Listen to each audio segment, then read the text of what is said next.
To close out this sixth module as we come towards the end of roughly the year 1648 and the close of what we're considering Western Civilization 1, I want to start with a model here.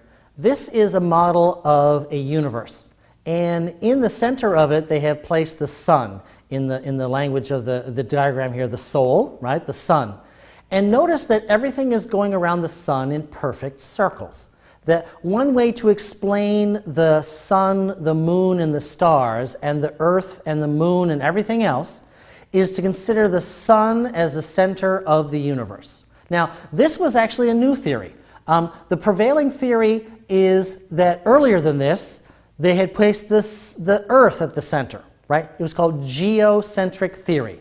It was the idea that the earth was the center of everything. It fit the Judeo-Christian Islamic tradition of understanding how Genesis worked, that the earth had been created as the focus of the universe, the humans on the earth were the focus of the divine, and that the earth was seen as perfect, unmoving, not spinning, not tilting, and that everything went around it in perfect circles. Many different astronomers have started to look at this and calculate different things. And even though the model coming out of the religious understanding of Genesis seemed to work, observational science, astronomy, made a mockery of it. It just didn't work. The model just did not work. It was not slightly off, it was just totally off. It didn't work at all. So Nicholas Copernicus, who is one of the late medieval, early modern astronomers, building on many of the ideas of people who had come before him, are going to take a look at what was called the traditional geocentric theory, that the earth, the earth was the center of the universe. Copernicus is going to come in and propose helio, or the sun is the center of the universe. Now, it, by modern standards, is still not accurate. It is not proper, because in the system that was created before, remember, everything is in perfect circles and at the middle is unmoving. What Copernicus did was, instead of having the earth at the center, he had put the sun, okay? Now, that made calculations of how things worked in astronomy by observing the sun, the moon, the stars, and the planets. It made it work better, but it still wasn't perfect. It still did not actually work. So, as we go into the 17th century, the Italian Galileo Galilei is going to improve on the telescope. He learns that some glass makers have been able to play with their various kinds of lenses to both magnify things, and he learns to play with the telescope. He creates some of his own lenses and then does some significant observations, especially of the moon. Now, what comes out of that observation as he's doing this work in the early 17th century is that the heliocentric theory doesn't work as well either. The idea of a perfect sun, not moving, not spinning, not tilting or anything else, and being perfect just doesn't work.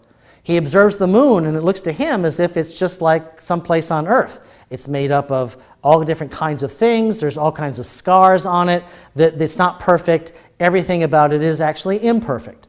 So what's going to happen is that Galileo will take this idea, and he's going to experiment and find that even though heliocentric theory is still not perfect, it's a lot closer. What he's starting to also realize with the work of people like Kepler and Brahe and Copernicus is that nothing in nature is perfect. Everything seems to be spinning, tilting, and moving. So the older ideas of a geocentric theory, where everything was in perfect circles and fixed in one point with the earth at the center, none of that makes any sense anymore. None of it. What Galileo will also do, though, like Copernicus, is be very fearful of what authorities will do to him. Because remember, the prevailing political and religious ideology is that the scriptures are being used to understand science. Galileo and other people like him are challenging that very basic principle by using human observation, experimentation, and continually checking data from multiple different astronomers about the movements of the sun, the moon, and the stars. What Copernicus had done, for example, is he published his major work right before his death, knowing that he probably would get in trouble. Galileo does not do that. Galileo puts a lot of his information out there that challenges the way that people understand Genesis. He's put under house arrest. Eventually, he's brought into essentially the court of the church, made to retract his statements, and then live under house arrest. These ideas are powerful because in an era, remember, of great religious strife and arguments about religion, one more challenge to religious authority in terms of science would be one more challenge to the whole thing. And that is something that many authorities will not like. Both Protestant and Roman Catholic Christians are very opposed to many of the things that some of the early astronomers are talking about.